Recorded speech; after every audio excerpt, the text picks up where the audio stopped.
What's going on, traders? It's Ricky with TechWit Solutions. So thank you guys again for joining us for another Sunday Stock Talk. I can't thank you guys enough for, again, putting time aside out of your Sunday.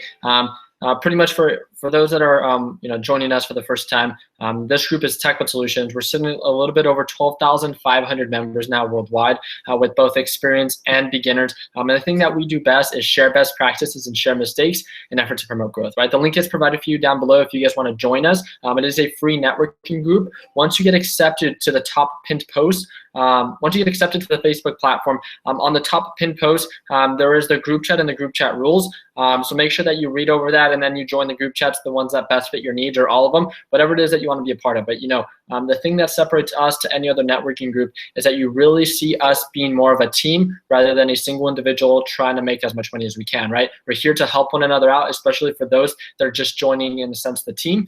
We want to make sure that you guys are on track on what you guys need to learn, kind of like the basics and fundamentals of trading. And I can't be, more proud for all the members, within this week that have really shown, the true colors of TechWit Solutions. And there's just been so many of you that I wish I can really recognize each and every one of you.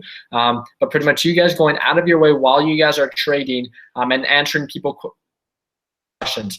I do want to make sure that you guys, as new traders, when you guys are coming in, to make sure you guys do diligence in a sense, looking through the helpful videos that we have within our YouTube playlist to answer frequently asked questions, because a lot of traders that are experienced within our group do get, just in a sense, bombarded by a series of repetitive questions that if you guys literally just, see what's already out there, can be very beneficial and can be very useful, rather than just asking and hoping for a response, right? So again, we are here for you, but we want to make sure that, again, when it comes to investing, you have to do your own work and your own research. So if you have any specific questions that you need answered that second, then go ahead and ask. But if it's a generic question that you think that we might have already answered, I'm going to guide you to our helpful video playlist, where we answer, a series of questions. I think we have over 20, 30 videos that answer and go over, frequently asked questions. So I think that's going to be a very useful tool for you guys to understand, what it is that you guys are asking. I'm going to be answering some of the questions that I'm going to be getting right now through the YouTube live chat. So go ahead and ask any questions. That was pretty much the introduction. I'm going to take 5 minutes to start answering some of your questions. Then we're going to perform a technical analysis on a series of stocks that you guys asked me to do. And then we're going to be recapping on last week's trading and what to expect for this upcoming week. So let's go ahead. MA says, hi, Rick, first timer here. Thank you again for tuning in. I really do appreciate it. What are you all watching this week? That is by the B-Ball Josh. Within the group chat, that's where you get the most response. If you guys go on the TechWit Solutions Facebook platform, we as the moderators or as the administrators within TechWit Solutions have to approve your posts, and the reason we do that is we filter out spam, people that are not or are sharing information for the overall, just for themselves and not really for the overall benefit of the group. So that's why the best way to get your message out there as quick as possible is within the TechWit Solutions group chat, mainly the main group chat, right? What was that? Ryan O'Donnell says, Ricky eats. I don't know what that means, but are you still making a criteria needs list? Yes, that is actually something that I'm going to be going over, and that's by Chase Hennebry.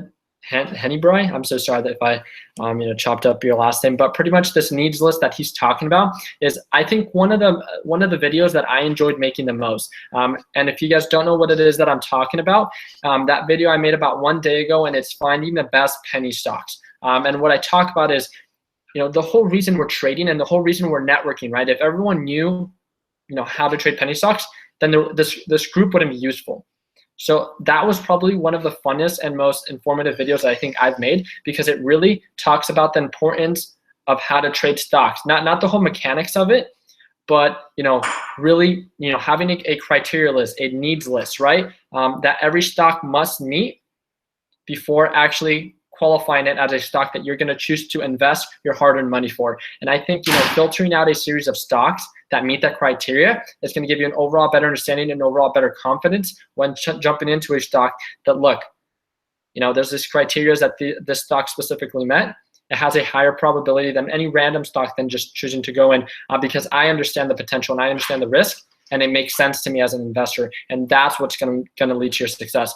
So I'm going to create a generic, in a sense, criteria needs list, pretty much kind of like a template outline that I'm going to put my information, but I want you guys to adjust it according to what you think you need every penny stock that you choose to invest in, or any investment altogether, to meet, to qualify as a stock, for myself, as a stock that's qualified for Ricky to trade.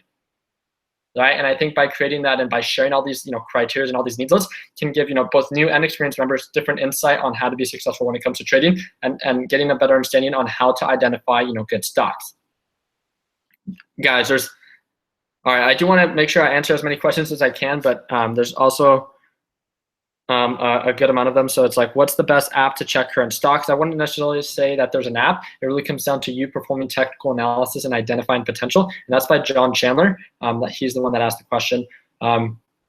Or setting up scanners to filter out stocks that meet the criteria, right? The whole point of scanners are because there's this criteria, right? These filters that you set up to filter out stocks that meet that criteria. Again, that in a sense can help you filter out stocks that meet, in a sense, your potential to buy in, or narrow it down to a series of stocks that then you perform technical analysis in each and every one of them to identify potential.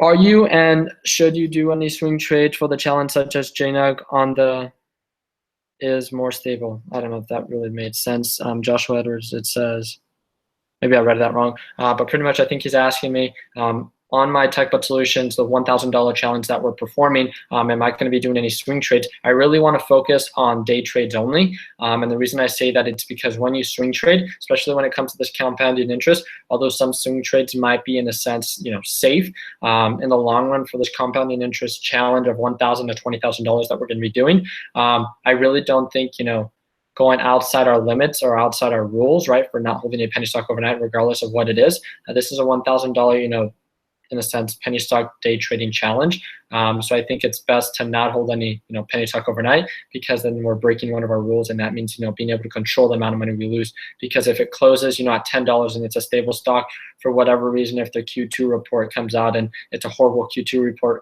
and then it drops it down to $7, now we just lost, a huge margin in profit. That's going to take us, weeks, if not months, to make up. That's going to put us behind schedule. So yeah, not too sure about that. Hi, can you please talk about JNUG? And I believe they are lifting the suspension. They had to. Do you have the price? Okay, that's by Junior Sanchez. He's pretty much asking about.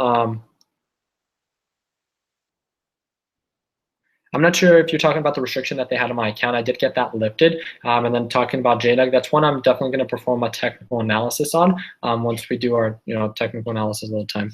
David Tilley says, hey, first timer here. Appreciate it. Can't thank you enough. Again, I really do. JNUG, Ricky, what is your opinion? Again, I'm going to talk about that. How risky is to buy a stock over the weekend after market closes on Friday? Well, it really depends on this by Joey Silva. He's asking how risky is it to buy a stock on Friday, hold over the weekend, and hope for the best to come down to Monday. Well, you're pretty much not going to be able to control the fluctuations and the news that comes out over the weekends, and that might cause it could either make you or break you, or not do anything at all. So really comes down to what it is that you're planning to do. If you're doing this $1,000 challenge, we would recommend not holding any penny stock overnight, just because you don't have control of the price, and that's the biggest thing. If you have a belief, then again, in no way am I here to tell you what you can or cannot believe in. But when it comes to long-term growth and compounding interest, it's best to lock in your profits that you have and then make it up in the days to come.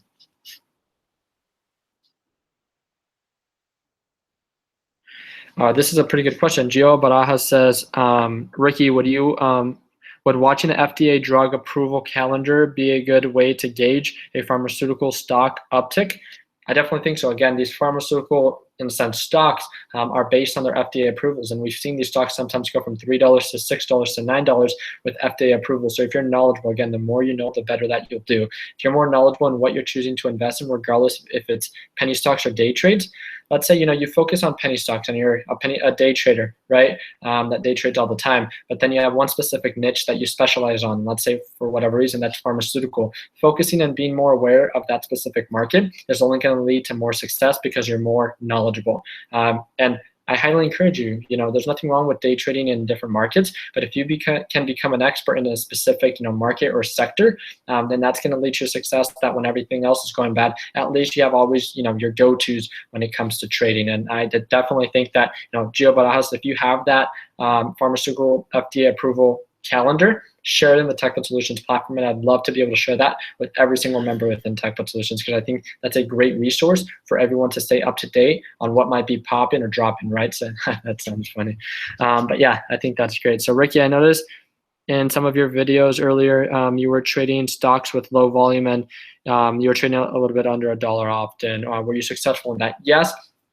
But again, I didn't have this PD2 rule of being able to only trade once a day. And when it comes down to that, I ended up in my trades now less than $1 with this $1,000 challenge. I'm actually going to try to stay away from that because they're more risky and I have a higher chance of stop lossing out, because I'm trying to cut my losses at less than 1% for this $1,000 challenge, or right below the support. So I want to make sure that with that less than 1%, if I'm trading a stock of less than $1, then it literally needs to go down 1 cent and I'm already out. And again, I don't want to waste all my day trades in that. So what's going on your, this is by the Babe Toya, says, what's going on with your girlfriend with swing trading? So we've been going back and forth and starting her account. We still haven't officially started, but that's definitely something within, I believe, a week or 2 weeks that I'm going to be following up with a video for and getting started for you guys.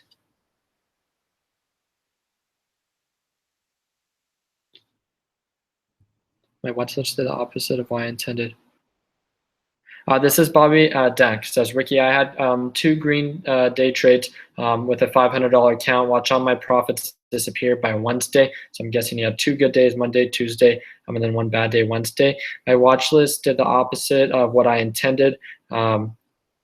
Definitive buy-in factor. Well, again, the buy-in factor is just going to be this criteria list, right? And not only is this going to tell you what your stocks need to meet before you buy in, but it's also going to include, where you're buying, where you're selling, and where you need to cut your losses. And what I'm saying by that is, Bobby Dank, I mean, great job on the 2-day trades, but if you lost all your profit for the first 2 days, you probably didn't cut your losses at less than 2.5% or right below the support, meaning that you have to have a plan on where you're getting in and where you're getting out, and where you're cutting your losses, right? The only way that you're going to see growth within your account is if you can minimize the amount of money you lose. And if you continue having 2 consistent green days and then 1 red day that loses all that, then you're doing all this work for nothing. So make sure that you always lock in your profits and you cut losses short. So having this plan of the criteria list, where you're buying, where you're selling, and where you're going to cut your losses, gets you in this system of although it becomes very repetitive, it's a technique that I think that you can utilize to be a little bit more consistent and successful when it comes to trading.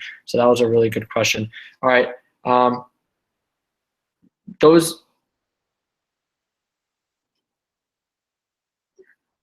So you guys are asking a lot of good questions, and I'm going to answer one more. It says, B Pike says, hey, Ricky, how many stocks do you set watch lists or alerts on your average day trading? Well, I really set my alerts usually after the market closes for the days that follow, just to stay up to date on the certain trades. Now, when the market opens, I'm usually focusing on 2 to 4 to 5 stocks, and then I set alerts specifically on those stocks to day trade. So again, I create an overall just alert-based system for all the different stocks that I'm trading or looking into, and then I focus on 2 to 5 stocks to not overwhelm myself, right? Because that's one of the biggest things. If you overwhelm yourself with multiple options, then you're not going to be very efficient and effective, right? So you just stick to 1 or 2 stocks if you just started trading. And once you do that, then set your alerts just for those 1 to 2 stocks and focus on that only.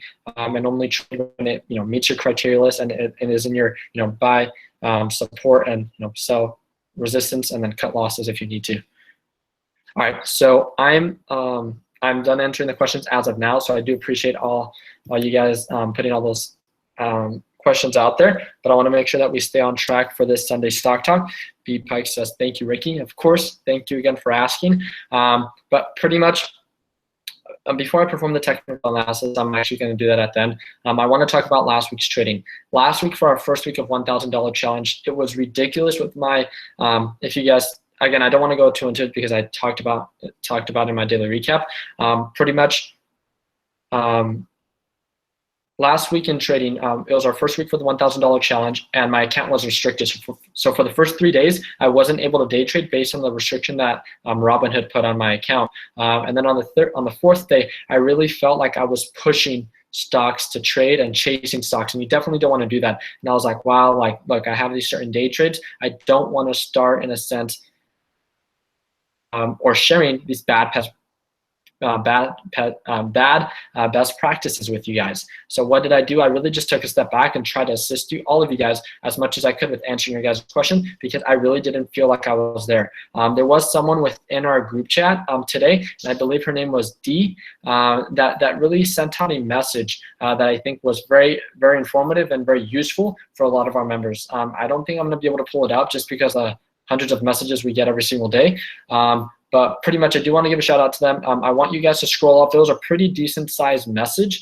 And I want to see if I can actually pull it up in my group chat. And the thing that it talked about was the importance of like not chasing a stock, and how important it is to make sure that if you're not in the right, in a sense, just mood or condition to trade, don't trade, because now you're just risking money for no apparent reason. And you want to make sure that every time that you're trading, that you're 100% willing and capable of giving it your 100%. Again, you're risking money, you're investing money. And especially for those that are new to this, I want to make sure that you guys minimize as much loss as you guys potentially can. And if you guys aren't 100% or aren't giving it your all, yes, you guys might get lucky from time to time. But again, in the long run, to do this for a really long time, you're not going to see that. You're not going to really get lucky every single time. And it just really comes down to it. I mean, statistics don't lie. When you see that 90% of the people that trade in the stock market lose money, why do you think that is? It's because they go based on emotion. They go based on hype. They don't go based on data, and they're, in a sense, they don't go based on data, and they don't go based on best practices, or don't have any rules. They're pretty much people hoping for the best, and pretty much just not knowing what they're doing. Although some people might get lucky, again, in the long run, you won't see that. So yes, I just found the message. It was by Dee. She's a very active member within TechButt Solutions, and she's put note share. Only trade what is moving. Record your screen so you can look at trades to analyze, or take written notes of audio recordings of trades during the trade. So she's pretty much saying that track your trades and learn from your mistakes. And then she goes in the list. So I'm going to share her post on the Facebook platform, because I think it's going to be very useful for all the members that are within TechButt Solutions to learn and identify from traders. And although for whatever reason, if a trader might not be the best trader for whatever the reason is, because I feel like a lot of you guys follow my trades and my best practices, but again, I'm one specific unique individual, and yes, my best practices might help and be effective for some people, but not for all people. And these best practices might be more effective to you. So I want to make sure that's the whole point of this group. It's a networking group. It's not here for you guys to mimic my trades. And in no way do I want you guys to do that, because if I'm not here tomorrow, then how are you guys going to be successful long run with trading? So absorb, be a sponge, learn from everyone else's trade, and develop these strategies and these criteria, these needs lists, to know how to identify potential, how to set up a plan and execute and stick to it and repeat. And that's what's going to lead to your success. So, and that was the biggest thing last week. I wasn't sticking to it. I really was getting so upset because of this frustration that I had against Robinhood. But again, it was just like a technical error that they had on their side with my account, because it was always over a certain 25,000 threshold. And when it went below, then I got caught or restricted for all my day trades, which weren't valid, right? So I got that all fixed up. But this week is going to be my week that I'm in like 100%, and I'm really going to stick to my best practices, stick to my needs lists, and I want to be sharing it with you guys, that I know where I'm buying, I know where I'm selling, I know where I'm cutting my losses every time before I trade a stock. And with that, I think it will get us into a better system that will give everyone a better understanding on, when you become more systematic and more organized, you're going to be, in a sense, you have a better chance of being successful, because you truly understand what it is that you're getting yourself into, compared to those that pretty much just hope for the best. And for hoping and for luck and stuff like that, yes, that might get you by from time to time, but I'm telling you, this isn't a luck market. This isn't a market that you get lucky on for the rest of your life. And if you guys are really trying to get away from this so-called 9-to-5 job, get away from that mindset of like, oh, screw 9-to-5 jobs. Be realistic. Be realistic that do what it is that you love, and just know that once you learn, in a sense, these fundamentals and these just the basics of investing and being and knowing how to invest your money, then making a couple extra $1,000 a month is only going to allow you to be able to spend more time with the people that you love and share your wealth with what it is that you want to do and who it is that you want to share it with. And that's the biggest thing. Again, I don't want to promote like a false get rich quick scheme. If you guys know anything about me, I try to be as clear as I can. And if you guys see my day trades and calculate how much it is that I make, how much it is a year that I make with these day trades, and how much, what is it that I want to say? How much time I dedicate. I do different things because it's truly something that I enjoy to do. Like, the weekends are not something that I look forward to. Like Monday and this upcoming week is something that I look forward to because I get to work and I do my favorite thing, and that's investing with the thousands of members within my group that I'm so proud to say that motivate me to get up every morning. And it's something that I think a lot of you in the beginning experience, but then lose hope and lose track because it's not the return that you guys wanted. Because you guys are hoping that, when you guys start with your $100 or $500, that within, 6 months that you guys will be driving my Z06 or be having, my houses that I have. I'm telling you, I've been doing this I'm 22 now. I've been doing this. I started really working and trying to like innovate since I was 14. And it really comes down to having a plan and sticking to it. And it's not going to be something that you're going to have overnight, but it's something that can allow you to live a life that you get to enjoy within the years to come with your family. And understand that.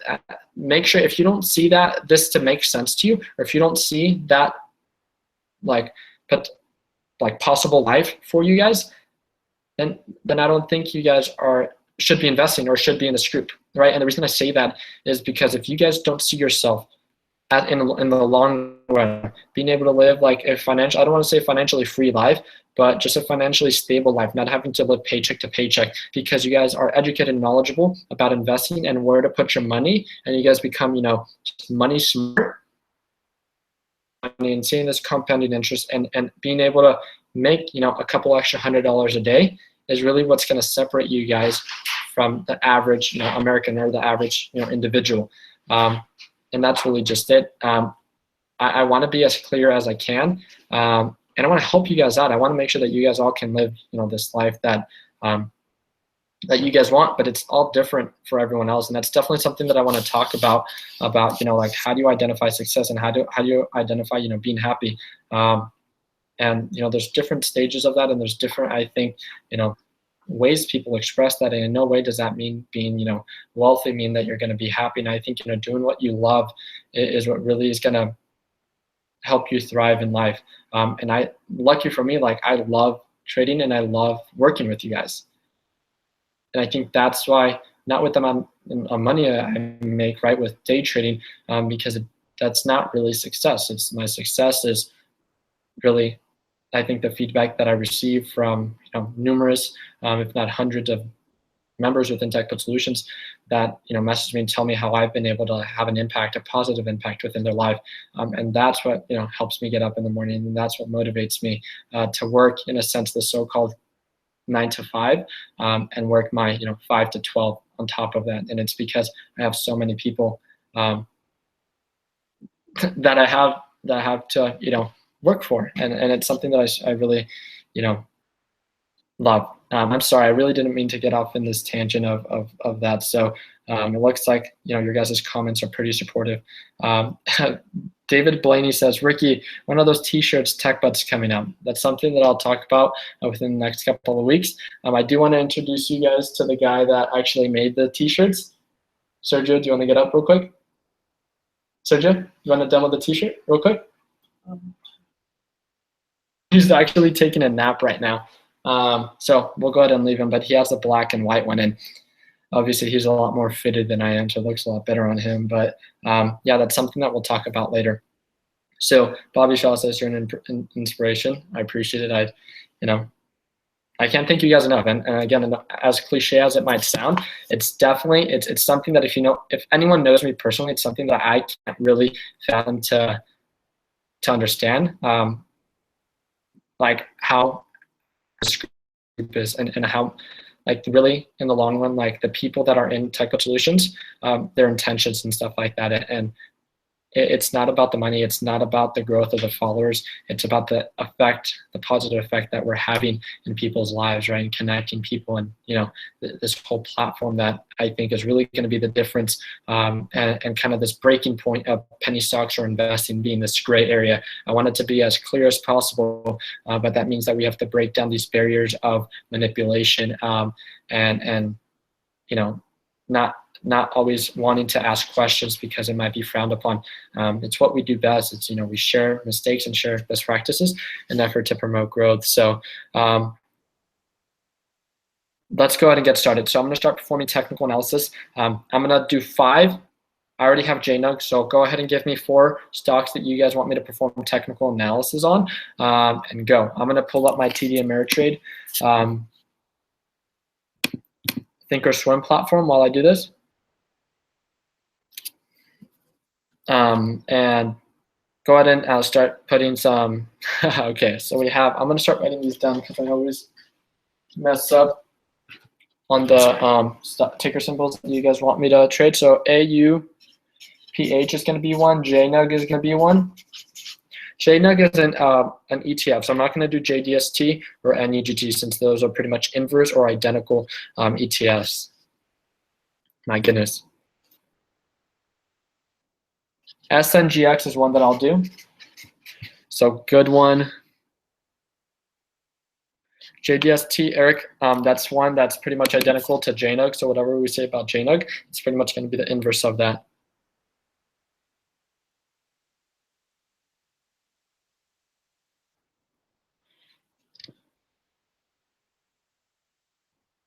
Holy moly, you guys are all messaging. That's pretty cool.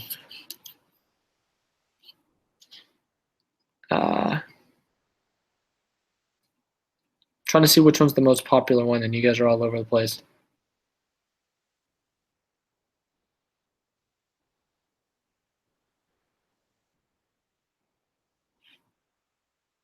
Okay, GLBS is one that we'll do. One more.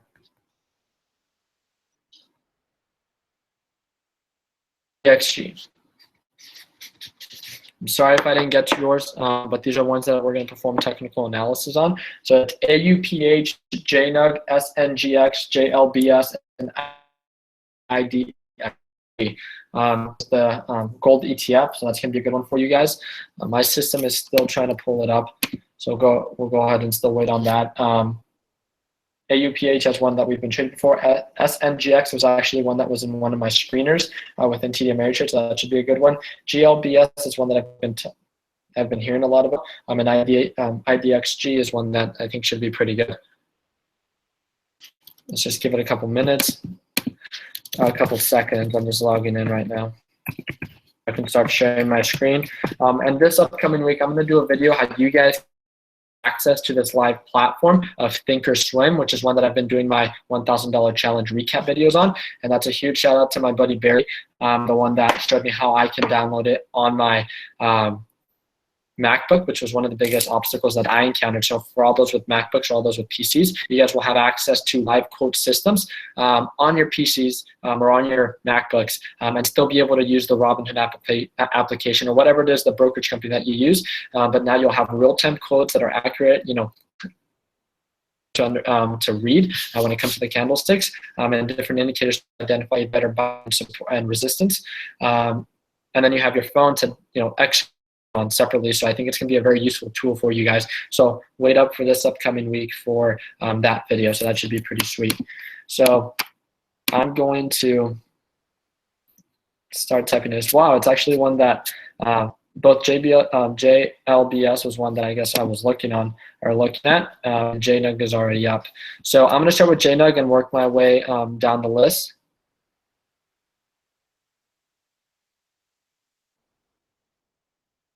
So Hugh Henry says, yeah, we should have a way to vote, and the voting mechanism adds up the totals. I actually think that's a good idea. So before we perform these technical analysis for last week or for this upcoming week, I'll have, in a sense, a series of stocks that you guys are asking for me to, in a sense, perform technical analysis in, and then you guys have to be a part of Tech Solutions, and then you guys can vote on what it is that you guys want me to perform a TA on. That was a really good idea, so I'll definitely implement that into next week's trading. So huge, yeah, that was a really good idea. So let me go ahead and start sharing my screen.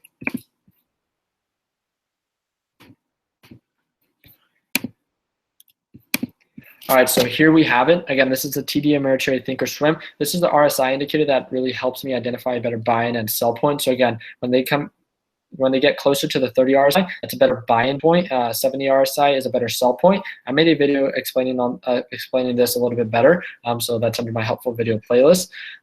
And pretty much, so now what is it that we're looking at? Well, if we've seen there's been these solid bounces at this 560 support.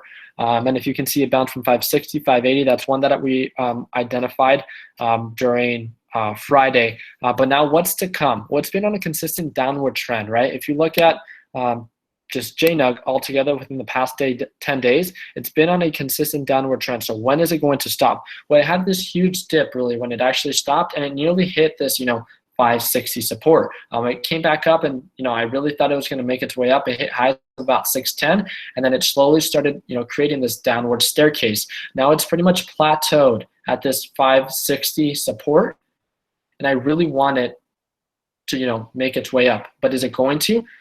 Well, again, these indicators are the ones that are going to help us identify a better sign of upward momentum. It definitely does have a lot of margin for profit, but because of this tension and because of all these this news that's been coming out because of our tension within like Russia and North Korea, that it's our economy and the just the back of gold, although it's not really supported anymore, it's still a direct correlation of how our economy is doing.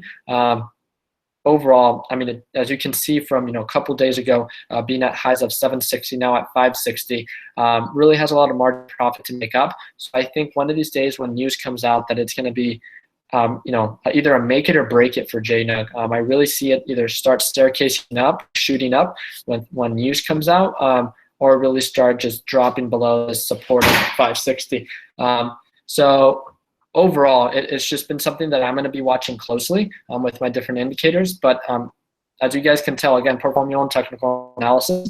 But based on the current price point where it's at right now, it tends to be more in this buy ratio or this buy RSI than a sell RSI, right? But again, things can change depending on how it opens in the morning. Hopefully we can see more volume has been pretty steady within JNUG. It really comes down to the overall performance of JNUG because it's just continuously been bouncing between this 560, 580 support and resistance, which is nice for those just locking in that 3 to 4% profit. But we really want to see it start moving up, and when it starts moving up, that's when we can start averaging up and buying in more as it starts staircasing up to lock in more steady profit. Now that's it for JNUG. Now I'm going to do AUPH.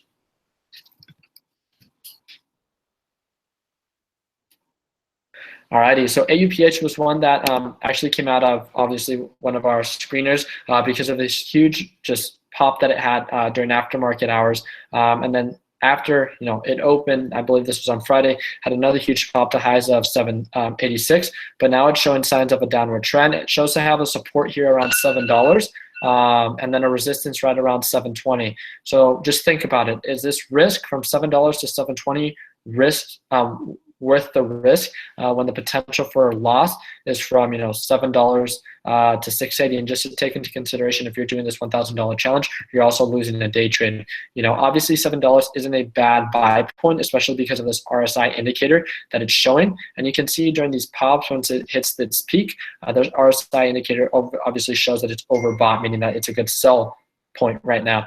Same as right here, hit that 70 RSI, and now it's closer to the support of 30 or in a sense, $7, and this RSI of 30, which is a better buy sign, right? But it really comes down to on how it opens. If it opens strong during marketing, continues to hold above $7, then that's showing good signs, right? That's showing for a day trade. Again, have a plan. Where are you buying? Where anything above $7 shows to be a good sign, because that's a strong support.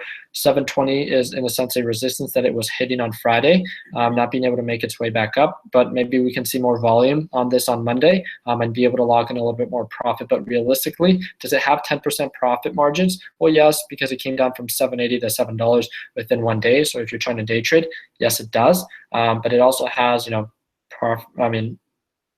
margin for loss as well, because since it's gone so high up, there's a lot of people that might be losing money, might just want to cut the losses, and we can see it start staircasing down. An overall better buy point based on what I see would be around this area, around 680, but again, that would be below this RSI.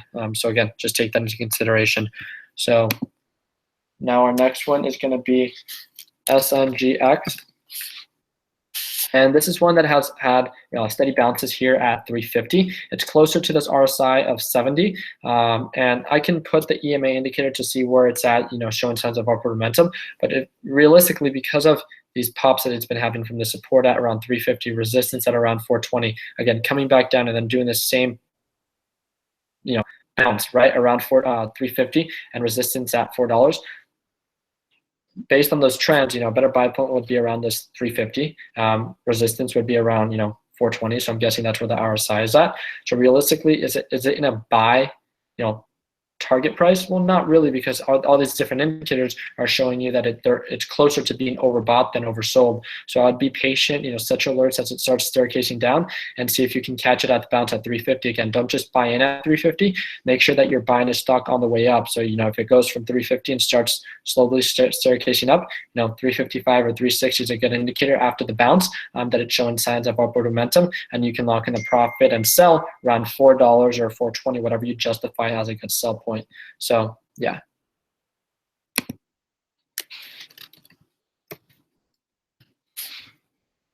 Alrighty, JLBS, this one's around $2. Wow, $3. This is more going to be of a pump and dump. It went up and came down too quickly. I think we're just going to see it begin to start staircasing down. If we do a 10-day analysis, yeah, it's been showing signs of consistent downward trends. It has had solid pops. So really just look out for that. But do I think that this is going to be a hold? Definitely not. Do I think it shows signs for a day trade that shows potential for growth? Well, yeah, it looked like it has a support around 280, resistance at around probably $3 based on the previous old resistance that it's had there. But it does have nice margin for profit. So it really comes down to how much potential, how much volume you might be seeing, because all these huge spikes are very quick and very, something that you have to jump in and jump out of very quickly. So make sure that you have a plan before jumping into JLBS. So IDXG. Let's go a little bit further back. It's had a solid pop, consistent downward trend since then. So where is it gonna? Yeah, so it's had these pops, downward trend, bounces at about $2, and then has another pop, downward trend, and then has a solid pop.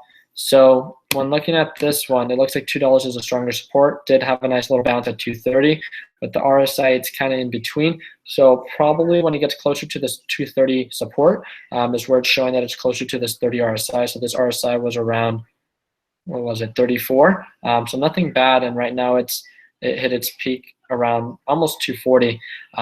So it's showing that there's probably resistance at 240, support at 210, at 230. So 10% or 10-cent profit margin. So when a $2.30 stock, that's nearly 5%. So for those that are doing the $1,000 challenge, this wouldn't be a bad stock to keep your eyes on, but definitely not a day trade or a long-term trade or a long-term hold because of the consistent downward trend. So again, set up a plan, identify the support, the resistance, and where you're going to cut your losses, and use different indicators to identify a better buy point. So look, if you're showing signs, that 230 is a support. The RSI indicator is showing that it's oversold, meaning that it's a good buy. And then the EMA is starting to show signs of upward momentum, and that's a good indication that it's going up. So again, it comes down to you and using the different criteria lists to, in a sense, indicate a better stock to invest in. And that's really just it. So I guess I didn't lose too many of you. We have a little bit over 200 people watching right now. So that's really just it. It looks like you guys are now having your own conversation, and I love that within our live chat. So keep that going. Again, if you guys want to continue chatting with one another, TechBud Solutions is a free group that you can join. So the link is provided for you down below. But that's really just it. Like this upcoming week, I really want to start becoming more systematic, especially with this $1,000 challenge, because I want to lead by example, right? Especially since I have so many people that are going to be, in a sense, following us with this $1,000 challenge. It's become something that's been very popular, and I think it can really be the make it or break it for you guys in understanding that, you know, being systematic and having these rules and these criteria are going to help you and establish you as a better trader, because you're not just investing in what people are saying, but because you can identify the potential. So I can't thank you guys enough again for joining us for this recap on today's Sunday Stock Talk. I'm super excited to be working with every one of you, each and every one of you, tomorrow morning. Again, market opens at 5:30 Mountain Standard Time, and we'll be up 30 minutes beforehand talking about some pre-market movers. And then again, subscribe and like this video if you guys haven't done so already, just to stay up to date for our daily recaps and our helpful videos that we put out every week, and then our Sunday Stock Talk that we, you know, obviously do weekly recaps on every Sunday at 6:30 Mountain Standard Time. I will be sending out that needs list or that criteria list for all you traders, and I'm going to be posting that hopefully by Monday morning, so tomorrow morning, just so you guys can have, in a sense, a sheet to track your or to identify just good stocks to trade. But again, you're going to have to come up with your own criteria, because I don't want to be providing that for you, because in no way do I think my criteria is going to be what's going to lead to your example. But I don't mind sharing mine, but I want all you guys to be sharing yours on the Facebook platform as well. So again, links are down below. If you guys want to follow me on my social media Instagram account, that's also provided for you down in the description. And that's it. I'm super excited. Again, guys, reach out to me if you guys have any questions. Please feel free to DM me within the group chat platform. That's the best way to receive a response. Email, Facebook, and all that stuff is not the best way to reach me, just because I have different moderators that access those accounts. So your chance of actually reaching out to me personally is not 100%, but the group chat is. So thank you guys again. Have a good Sunday. You know, prepare for this week, and make sure you do your due diligence when it comes to and not just hoping for the best, right? That's what's going to separate us from that 90% to that 10% of people who succeed. Hope you guys have a safe Sunday. We'll see you guys Monday morning. And like always, let's make sure that we end the year on a green note. Take care, guys.